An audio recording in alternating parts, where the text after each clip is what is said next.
Hello everyone and welcome back to Send It to Weather channel.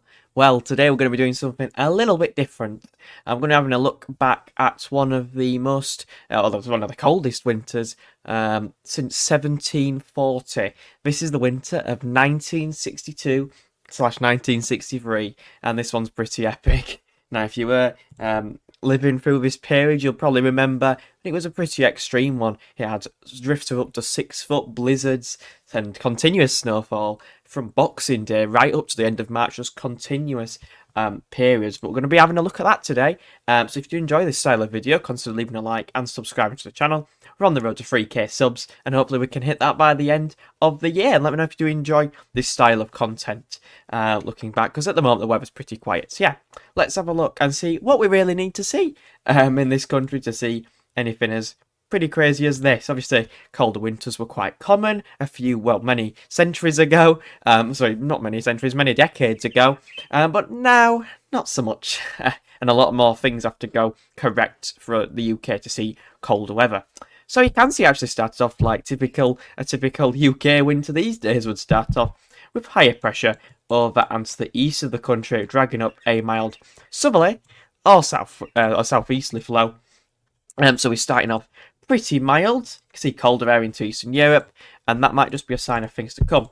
Now you can see through the first weeks of December, higher pressure's in control, and then eventually lower pressure moves to the northeast of the UK. Higher pressure is trying to ridge out to the west very briefly, and it is turning slightly cooler. Nothing cold yet though. Can see a brief cold snap as higher pressure, or the Azores high, which still is a player in our weather today and ruins many winters, is ridging out to the west of the UK, maybe indicating some colder air moving southwards and the first signs of any winteriness in the north and the east, but that's nothing compared to what's yet to come. Now you can see it's actually a pretty common pattern that we normally see these days, with higher pressure to the southwest, lower pressure to the northeast, and winds in from a west-southwesterly direction, staying pretty mild up until the 23rd, when you can see things change very quickly. High pressure goes from the south and the southwest and shoots up towards Scandinavia, extending a big ridge extending from the Azores up towards Norway and Sweden, and beginning to drag in some colder air from the near continent, so turning colder. Now, at this stage, it's nothing too ridiculous, but by the 24th, you can see some quite cold air moving in from the east, and maybe even a few wintry showers in the far southeast were possible. But we are under high pressure, and this is a big change of what's to come. You can see Christmas Day is the decisive day in 1962. So you've got higher pressure beginning to move from up towards Scandi, and is beginning to ridge out in the Atlantic to our west, and you can see the colder air waiting in the wings to go like this and be sent straight towards the UK. And here we go then, 26 Boxing Day. We've switched the wind into a proper northeasterly direction. High pressure is properly built in the Atlantic between Iceland and Greenland, and winds are in from a very cold northeasterly airflow. Can see quite a few wintry showers there. Little feature there in the southwest. We'll be bringing some snow even to Cornwall and parts of the southwest, but we maintain a very cold northeasterly flow.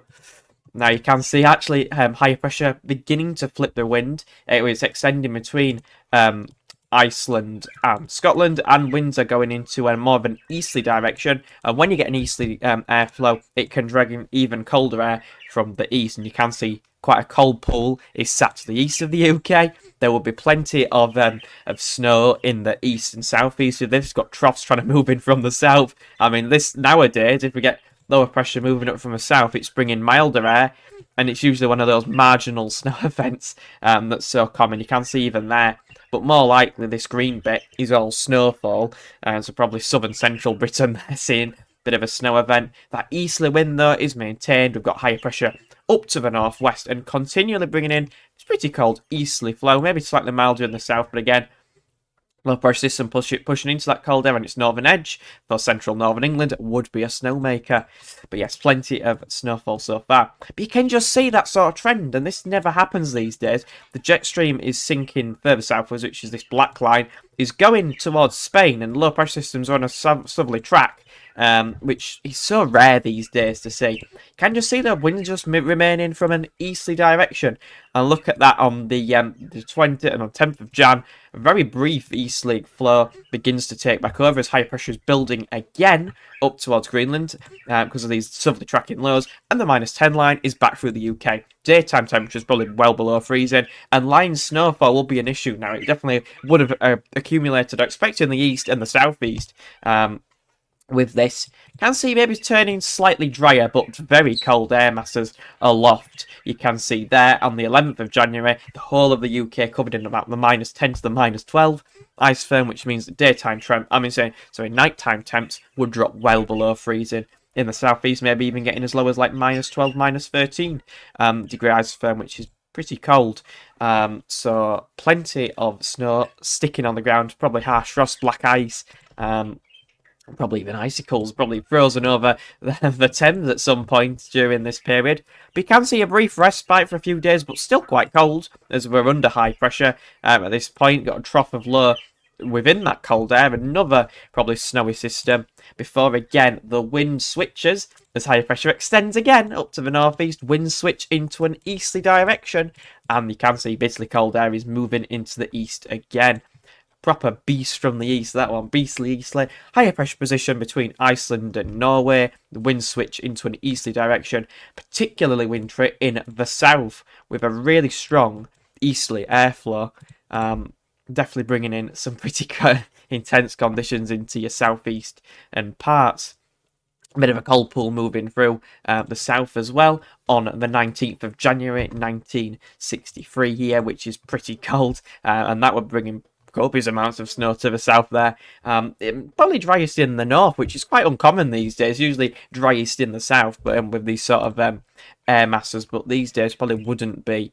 Can see turns milder briefly, but we're under high pressure, so I'm saying milder, less cold, but still, because of all the snow cover, which is probably extensive, sat over the UK, it probably would not go, and the daytime temperatures would be limited quite substantially.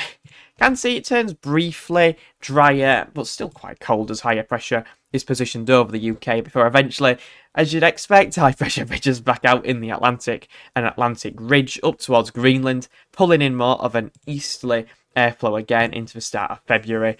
And here we go again, higher pressure up towards Greenland and bringing in even more colder weather and probably lots of snow as well. Again, harsh overnight frost being a common issue. I expect frequent frost would have been an issue throughout this entire winter, to be honest. Can see like the really cold air sat just over to the east of the UK, being dragged in with that pretty cold easterly airflow. And the -10 line back through the country. Daytime temperatures again not getting above freezing. Then we've got a really, really mixed pattern. A low pressure system is actually out to, I mean, this is a pretty weird pattern. Lower pressure, which is like a polar low, as it's originated from the Arctic, has dove southwards, and around that, bringing in a southwesterly airflow to the UK. However, because it's been so cold, it's actually the -10 line is still through parts of the east and the -5 through the country, so probably plenty snow in the west and parts, which is very rare these days. Does turn milder though briefly. Low pressure systems backing through.